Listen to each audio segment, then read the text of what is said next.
최근에 김사과 작가의 소설 풀이 눕는다를 읽었습니다. 출간된 지는 오래되었지만 김사과라는 작가에 대한 관심이 있었기 때문에 이 책은 오랫동안 저의 읽을 책 목록에 올라있던 작품이었습니다.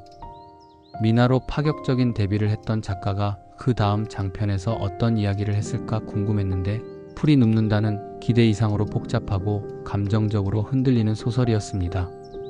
청춘의 사랑과 방황, 실패한 예술가의 고백, 그리고 그 모든 혼돈을 받아들이는 이야기였어요. 소설의 중심에는 풀이라는 인물이 있습니다. 흥미롭게도 풀이라는 이름은 그의 본명이 아니라 주인공이 붙인 애칭이에요. 그를 처음 본 순간 구부정하게 흔들리는 그의 등이 슬픔을 불러일으켰고 주인공은 그를 풀이라 부르기로 합니다. 그는 실제로 풀을 좋아하기도 하지만 그보다는 그냥 그 단어가 마음에 들었기 때문입니다. 단순하고 자연스럽고 어딘가 부드러운 인상. 그를 그렇게 불러야만 할 것 같은 감정.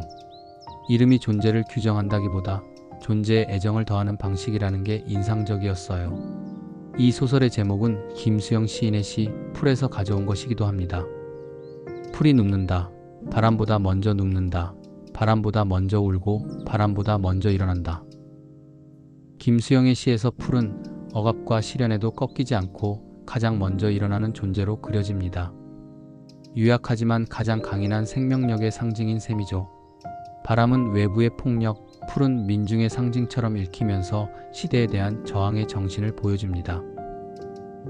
그렇다면 김사과의 소설에서 풀은 어떤 존재일까요?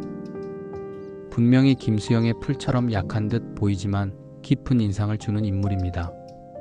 그는 가난하고 무명이며 쉽게 상처받고 침묵하는 존재죠. 하지만 둘 사이에는 결정적인 차이가 있습니다. 김수영의 풀은 끝내 다시 일어나지만 김사과의 풀은 어느 순간 사라져버립니다. 처음에는 예술과 사랑으로 빛나던 그가 관계의 파탄과 반복되는 무기력 속에서 무너져 내리죠. 그러나 이걸 단순히 소멸이라고 말할 수 있을까요? 저는 그렇지 않다고 생각합니다. 소설 속에서 풀은 분명히 사라졌지만 그로 인해 주인공은 새로운 상태로 나아갑니다. 그는 말하죠. 나는 그를 보내지 않을 것이다. 나는 안다. 우리가 다시 만나게 될 것이라는 걸. 풀의 부재는 주인공에게 절망이 아니라 기다림의 시작이 됩니다.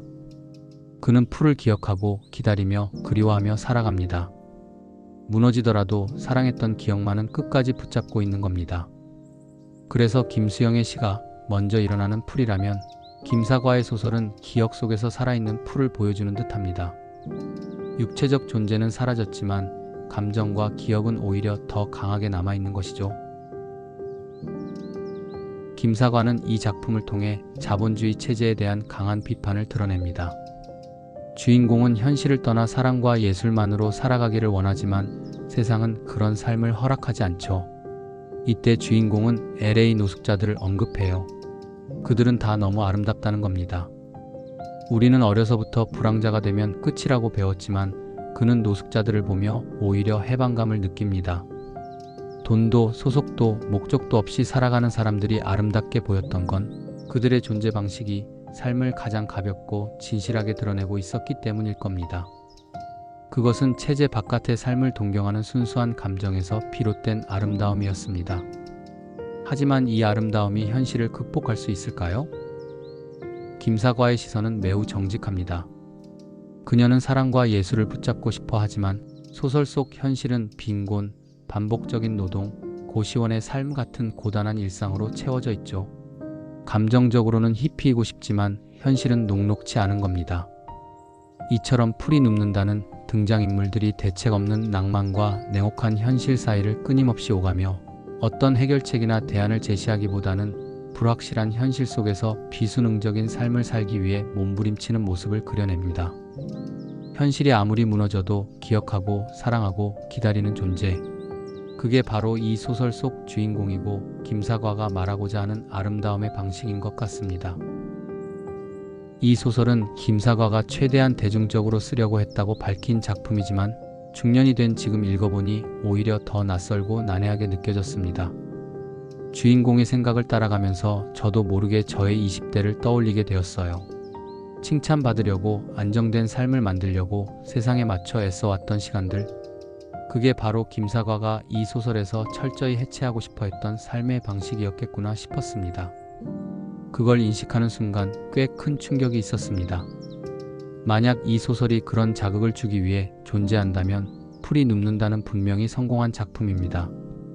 읽고 나서 오래도록 남는 감정, 다시 살아가야 하는 이유를 묻고 또 기억하게 만드는 이야기. 풀이 눕는다는 그렇게 조용히 흔들리며 우리의 마음속에 눕는 소설이었습니다.